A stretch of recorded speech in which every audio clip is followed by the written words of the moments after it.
I was sent to the well behind our house to pump water. The farmhouse where I lived with my grandparents did not have indoor plumbing.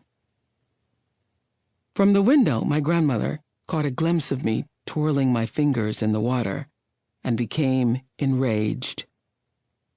Though I was only daydreaming innocently, as any child might, she was angry because this was our drinking water and I had put my fingers in it.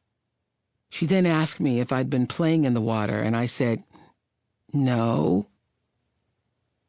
She bent me over and whipped me so violently, my flesh welted. Afterward, I managed to put on my white Sunday best dress. Blood began to seep through and stain the crisp fabric a deep crimson. Livid at the sight, she chastised me for getting blood on my dress, then sent me to Sunday school. In the rural South, this is how black children were raised. There wasn't anyone I knew who wasn't whipped. I was beaten for the slightest reasons: spilled water, a broken glass, the inability to keep quiet or still. I heard a black comedian once say, "The longest walk is to get your own switch." Well, I not only had to walk to get the switch, but if there wasn't one available, I had to go find one. A thin, young branch worked best, but if it was too thin, I'd have to braid 2 or 3 together to make it stronger. My grandmother often forced me to help her braid the switch. Sometimes the whippings would get saved up for Saturday night, when I was naked and freshly bathed. Afterwards, when I could barely stand, she would tell me to wipe that pout off your face and to start smiling. Bury it as though it never happened. Eventually, I developed a keen sense of when trouble was brewing.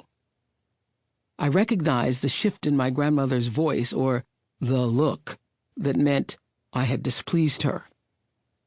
She was not a mean person.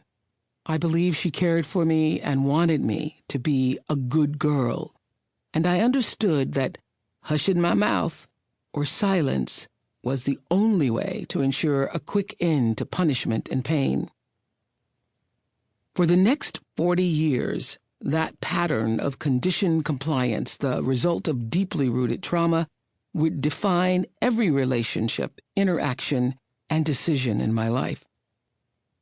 The long-term impact of being whooped, then forced to hush and even smile about it, turned me into a world-class people-pleaser for most of my life.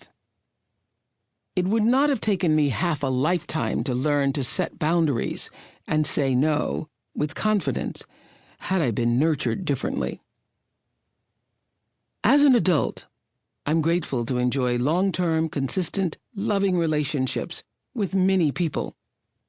Yet, the early beatings, emotional fractures, and splintered connections that I experienced with the central figures in my young life, no doubt helped develop my solitary independence. In the powerful words of the poem Invictus, I am the master of my fate. I am the captain of my soul. Millions of people were treated just as I was as children, and grew up believing their lives were of no value. My conversations with Dr. Bruce Perry and the thousands of people who were brave enough to share their stories with me on The Oprah Winfrey Show have taught me that the effects of my treatment by those who were supposed to care for me weren't strictly emotional. There was also a biological response. Through my work with Dr. Perry, my eyes have been opened to the fact that although I experienced abuse and trauma as a child, my brain found ways to adapt. This is where hope lives for all of us, in the unique adaptability of our miraculous brains.